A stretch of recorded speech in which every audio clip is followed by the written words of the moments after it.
Hi, I'm going to cover lesson 11 in Syncopation for the Modern Drummer in this video. Sorry I can't pick an angle. If you've stuck with me for a while and you've seen a few of my videos, we've gone through several different angles. This might be the best one, I don't know. I kind of like it. You can't see my bass foot, but in this video that won't matter. If you want to skip to the bar exercises, you can go to like my pins comment where I have those timestamps. Other than that, let's get into it. I want to talk about the three main techniques. So we've talked about 16th notes before. A lot of the foundational stuff about 16th notes are going to be featured in this lesson. So let's just kind of cover it again. 16th notes are kind of what happens when you take a quarter note and you break it into 4 even pieces. In rhythmic solfege, these notes have names. So we have 1 E-enda, 2 E-enda, 3 E-enda, 4 E-enda. So that's the names of like all the 16th notes that you could find in a bar, pretty much. It's whatever the beat is, and then the 2nd 16th, 3rd 16th, 4th 16th. Keep in mind, the 3rd 16th is just like an 8th note. It's just the offbeat 8th note. That's why it has the same name. 1 and 2 and, 1 E-anda, 2 E-anda. That's what that means. And because they're related to 8th notes, if you can... Let me pick a tempo real quick. I'm at 96 BPM. If you can play like even 8th notes with your right hand,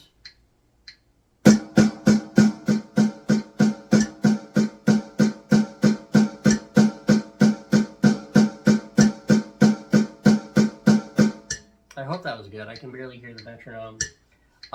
You can fill in the gaps with your left hand. So right becomes right, left, right, left, right, left, right, left, right, left. So like...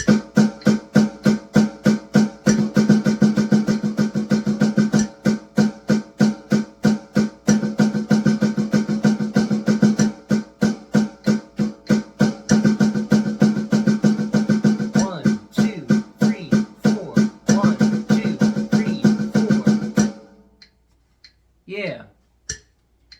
So that's pretty much how 16th notes work. The next technique I want to talk about are 1E-ands. That's what I call them. When you look in the book, they're going to look like this, where it's like 2 16th notes tied together, followed by the 8th note immediately afterwards. 1E-and. It's pretty much just a 16th note group, but you have that last 16th kind of chopped off. And this is pretty much what you get. So, to play this in time, here's how that goes. I'll just play them a bunch in a row.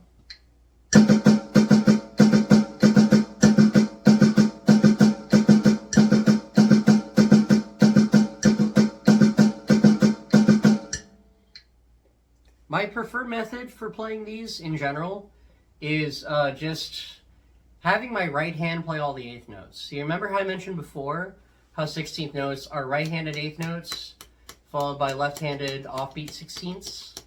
You combine them together, that makes 16th notes. You take the left hand away, you're left with 8ths. You take the right hand away, you're with whatever this is. Offbeat 16ths. So this works very much in the same way. So you could play all the 8th notes with your right.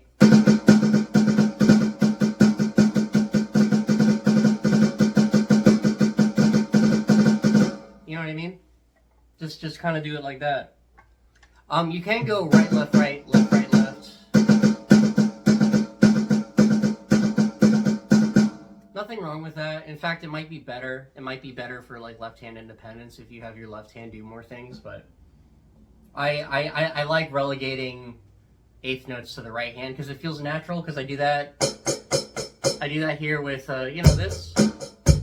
So the next technique we're going to talk about are 1-andas.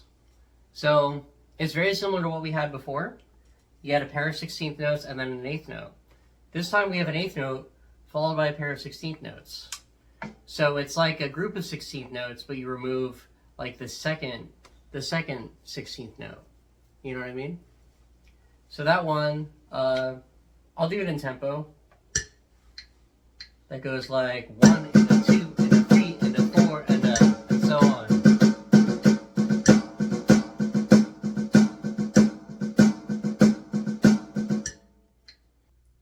So Pay special close attention to when you see these 3-note groupings. Like, really try to see where those ties are, okay? So a tie are the things that join notes together. If you see 2 ties on the first 2 notes and then a single tie at the end, that's a 1E and. If you see a single tie here and then a double tie on the last 2 notes, that's a 1 and a. Let's pick the most basic ones. I'm going to go with 1, and then I'm going to go with 2 on lesson 11, page 24. All right, so number 1. Here we go.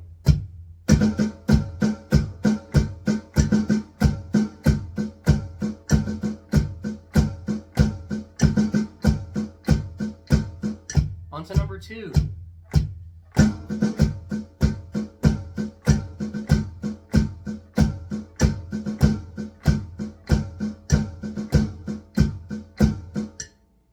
If you need to, go ahead and pause and play these 2 exercises at home. The first one is 1 and 2 and 3 and 4 and. The next one is 1 and a 2 and 3 and 4 and. And the sticking, you could do right, left, etc. As well as right, left with the other one. Or you can do it differently. You could do right, left, right, etc. You could do right, left, right. The sticking's up to you. Just find which one works and commit. If you want to, for bonus points, try out both stickings. But I'll leave that up to you for now, at least. So I'm going to jump to number 10. Here we go. I'll count us off. 1, 2, ready, go.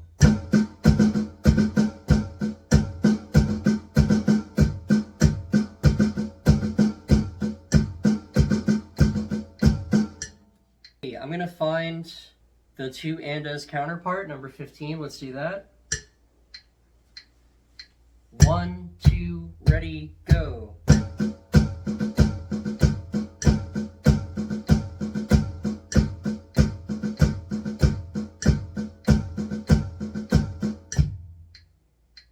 Now we're going to start blending the 1E and with the 1 anda, if that makes sense. Let's do 17, 18, and 19. Here we go. 1, 2, ready, go.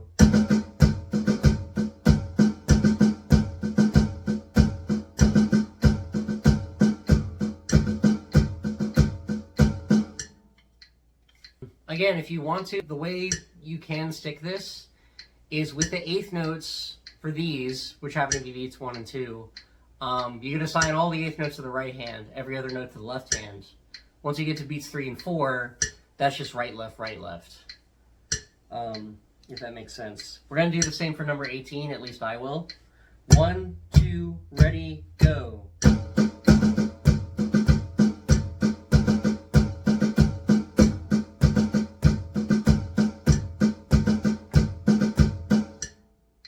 On to 19. 1, 2, ready, go.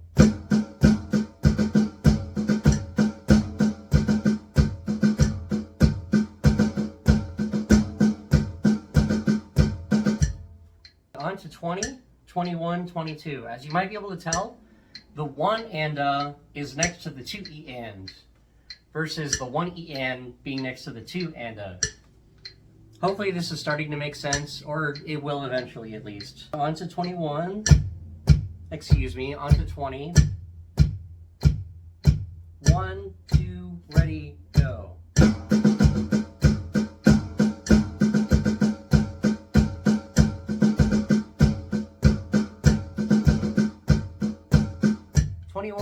Here we go.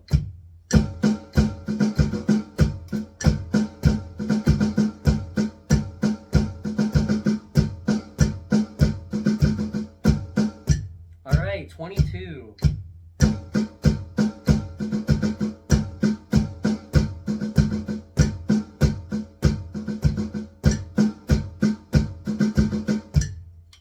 Okay, so now it gets weird, which is the fun part. 23. So at this tempo,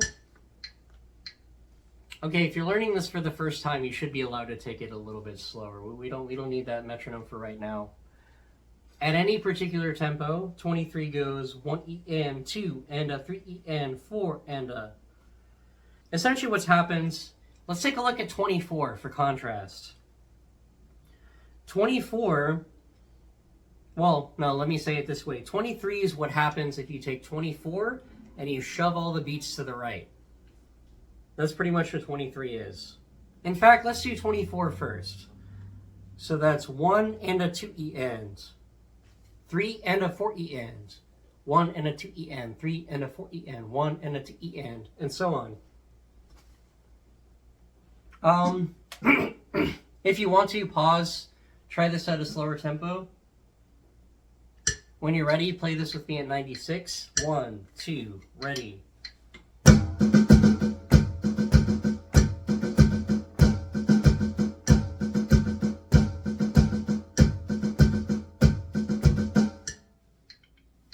Alrighty. Let's go ahead and try 23. Again, pause if you want to play by yourself at a slower tempo. 1, 2, ready, go.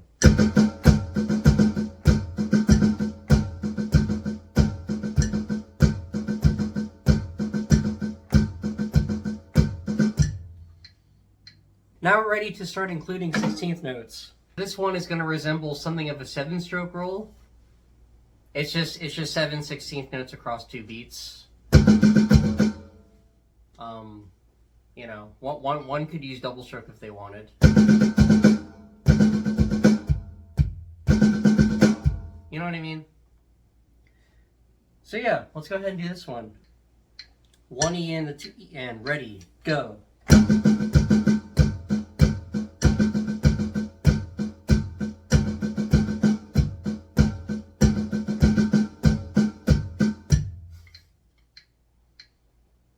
Alrighty, 26. So that's 1 and a 2 E and a. Alright, let's do it with metronome. Ready, go.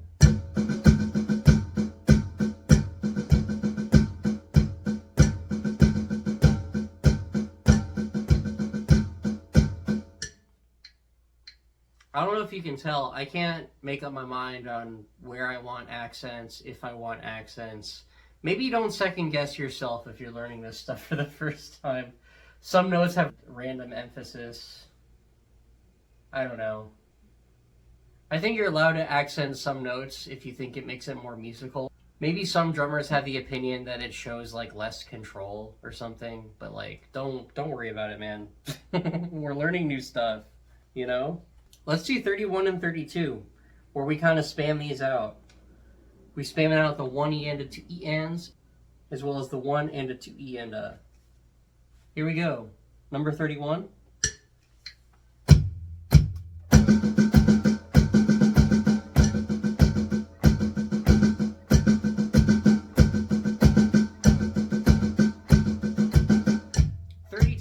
Here we go.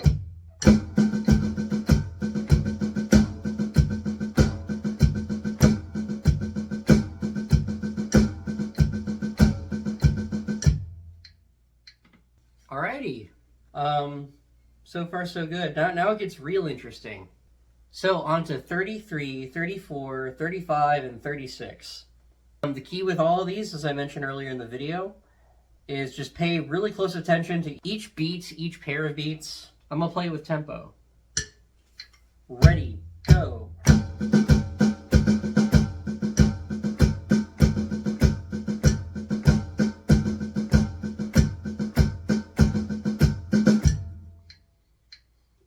Hopefully at some point you'll be able to sight read these. That's gonna be really important for the bar exercise. There's only so much memorization you can do, you know what I mean? Number 34. We have 1 E and, 2 and a 3 and 4 E and. So here we go. 1 E and, 2 and a 3 and, ready, go.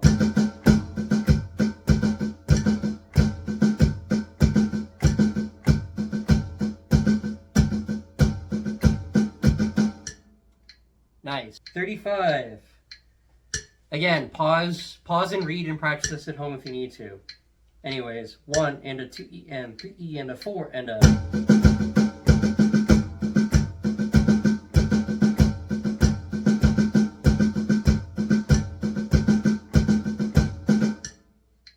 Alrighty, so the very end. This one's actually kind of simple. I'm going to explain this one a little bit just because I feel like it bears fruit, if that makes sense. So that's 1E and a 2 and a 3E and 4E and a 1E and a 2 and a 3E and 4E and a. So visually you can see it. It's 2 and a 3E and surrounded by groups of sixteenths. 2 and a 3E and sixteenths. Know what I mean? So it really is that simple in concept. So let's go ahead and play it. Pause if you need to. Otherwise, follow me. 1, 2, ready, go.